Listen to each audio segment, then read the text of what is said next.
Assalamualaikum warahmatullahi wabarakatuh. Saya Aisyah Nuraini dari kelas 1B akan menjelaskan materi tentang tanda baca dan penulisan unsur serapan dalam karangan ilmiah. Pertama, penggunaan tanda baca. Tanda titik. Fungsinya yang pertama digunakan pada akhir kalimat pernyataan. Kedua, untuk mengakhiri pernyataan lengkap yang diikuti perincian berupa kalimat baru, paragraf baru, atau subjudul baru. Ketiga, digunakan di belakang angka atau huruf dalam suatu daftar, perincian, tabel, atau bagan. 4. Untuk memisahkan angka jam, menit, dan detik yang menunjukkan waktu atau jangka waktu. 5. Untuk memisahkan bilangan ribuan atau kelipatannya yang menunjukkan jumlah. Catatan penting, tanda titik tidak digunakan di belakang angka terakhir pada deret nomor dalam perincian, angka atau huruf yang sudah bertanda kurung dalam perincian, di belakang angka terakhir baik 1 digit maupun lebih, dalam judul tabel, bagan, grafik, atau gambar yang memisahkan bilangan ribuan atau kelipatannya yang tidak menunjukkan jumlah. Tidak juga untuk akhir judul dan subjudul, dan di belakang alamat penerima surat serta tanggal surat.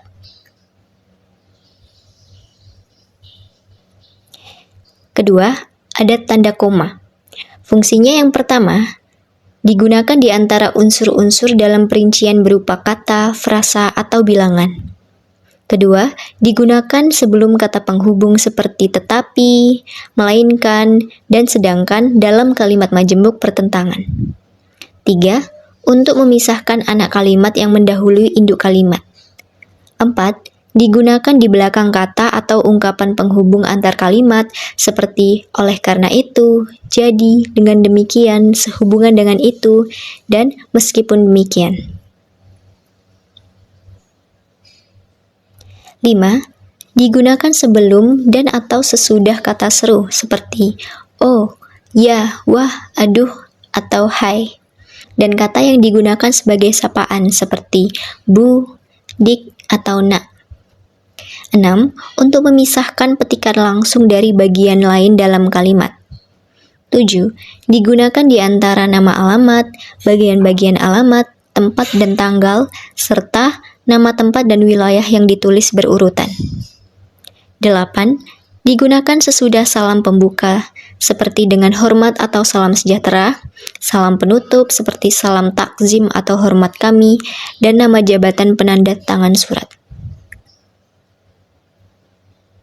9. Digunakan di antara nama orang dan singkatan gelar akademis yang mengikutinya untuk membedakannya dari singkatan nama diri, nama keluarga, atau nama marga. 10. Digunakan sebelum angka desimal atau di antara rupiah dan sen yang dinyatakan dengan angka. 11. Untuk mengapit keterangan tambahan atau keterangan aposisi. 12. Digunakan di belakang keterangan yang terdapat pada awal kalimat untuk menghindari salah pengertian. Ketiga, terdapat tanda titik koma. Fungsinya yang pertama, digunakan sebagai pengganti kata penghubung untuk memisahkan kalimat setara di dalam kalimat majemuk. Kedua, digunakan pada bagian perincian yang berupa frasa verbal. Ketiga, untuk memisahkan bagian-bagian perincian dalam kalimat yang sudah menggunakan tanda koma. Keempat, untuk memisahkan sumber-sumber kutipan. Lalu selanjutnya terdapat tanda titik 2. Fungsinya yang pertama, digunakan pada akhir suatu pernyataan lengkap yang langsung diikuti perincian atau penjelasan. 2. Digunakan sesudah kata atau frasa yang memerlukan pemberian. 3. Digunakan dalam naskah drama sesudah kata yang menunjukkan pelaku dalam percakapan. 4. Digunakan di antara jilid atau nomor halaman, surat atau ayat dalam kitab suci, serta judul dan anak judul suatu karangan. 5.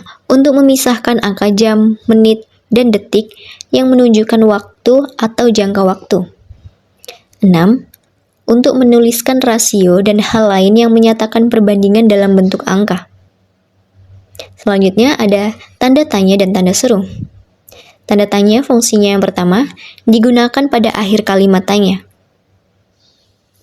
Kedua, digunakan di dalam tanda kurung untuk menyatakan bagian kalimat yang diragukan atau yang kurang dapat dibuktikan kebenarannya. Selanjutnya, tanda seru fungsinya digunakan untuk mengakhiri ungkapan yang menggambarkan kekaguman, kesungguhan, emosi yang kuat, seruan atau perintah. Contohnya seperti merdeka. Selanjutnya adalah tanda petik, tanda kurung, tanda hubung, dan tanda pisah. Pada tanda petik, fungsinya yang pertama digunakan untuk mengapit petikan langsung yang berasal dari pembicaraan, naskah, atau bahan menulis atau bahan tertulis lain. Kedua, untuk mengapit judul puisi, judul lagu, judul artikel, judul naskah, judul bab buku, judul pidato atau khutbah, atau tema atau subtema yang terdapat di dalam kalimat. 3. Untuk mengapit istilah ilmiah yang kurang dikenal atau kata yang mempunyai arti khusus. Pada tanda kurung, fungsinya yang pertama digunakan untuk mengapit keterangan tambahan seperti singkatan atau padanan kata asing. Kedua, untuk mengapit keterangan atau penjelasan yang bukan bagian utama kalimat. Ketiga, untuk mengapit kata yang keberadaannya di dalam teks dapat dimunculkan atau dihilangkan. 4. Untuk mengapit huruf atau angka sebagai penanda perincian yang ditulis ke samping atau ke bawah di dalam kalimat.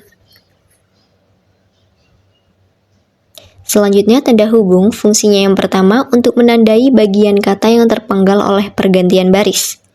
Kedua, untuk menyambung unsur bentuk ulang. Ketiga, untuk menyambung tanggal, bulan, dan tahun yang dinyatakan dengan angka. Menyambung huruf dalam kata yang dieja satu demi satu, dan menyatakan skor perbandingan. 4. Untuk memperjelas hubungan bagian kata atau ungkapan. 5. Untuk merangkaikan unsur yang berbeda, yaitu di antara huruf kapital dan non-kapital, serta di antara huruf dan angka. 6. Untuk merangkai unsur bahasa Indonesia dengan unsur bahasa daerah, bahasa asing, atau slang. 7. Untuk menandai imbuhan atau bentuk terikat yang menjadi objek bahasan. 8. Untuk menandai dua unsur yang merupakan satu kesatuan. Selanjutnya tanda pisah. Fungsinya yang pertama digunakan untuk mengapit keterangan atau penjelasan yang bukan bagian utama dalam kalimat. 2. Untuk mengapit keterangan atau penjelasan yang merupakan bagian utama kalimat dan dapat menggantikan dengan bagian yang dijelaskan. 3. Digunakan di antara dua bilangan, tanggal, seperti hari, bulan, tahun, atau tempat yang berarti sampai dengan atau sampai ke. Nah, kesalahan umum penggunaan tanda baca dalam teks ilmiah. Yang pertama, biasanya menggunakan titik setelah judul atau subjudul. Lalu tidak memakai koma setelah kata penghubung intrakalimat, menggunakan titik dua setelah penghubung atau predikat, meletakkan tanda baca sebelum kurung penutup, menyalahgunakan tanda hubung untuk rentang, mengutip tanpa tanda baca di luar kutipan. Yang kedua, ada unsur serapan. Pengertian unsur serapan yaitu kata yang diserap dari bahasa lain dengan didasarkan pada kaidah bahasa penerima. Proses penyesuaian ejaan unsur serapan atau asimilasi dan adaptasi. Asimilasi adalah unsur asing yang diubah sesuai kaidah bahasa Indonesia. Contohnya seperti computer diubah menjadi komputer. Adaptasi yaitu unsur asing tetap dipakai dalam bentuk aslinya. Seperti contoh internet masih ditulis menjadi internet. Contoh kata serapan dari bahasa asing seperti Arab, Inggris, Belanda, dan Sanskerta. Yang pertama dari bahasa Arab. Dari kata kursiun menjadi kursi. Yang kedua dari bahasa Inggris. Dari kata computer menjadi komputer. 3. Dari bahasa Belanda. Dari kata kantor menjadi kantor. Lalu dari bahasa Sanskerta, kata pustaka tetap menjadi pustaka. Kaidah penulisan kata serapan. Unsur serapan dalam bahasa Indonesia dapat dibagi menjadi dua kelompok besar.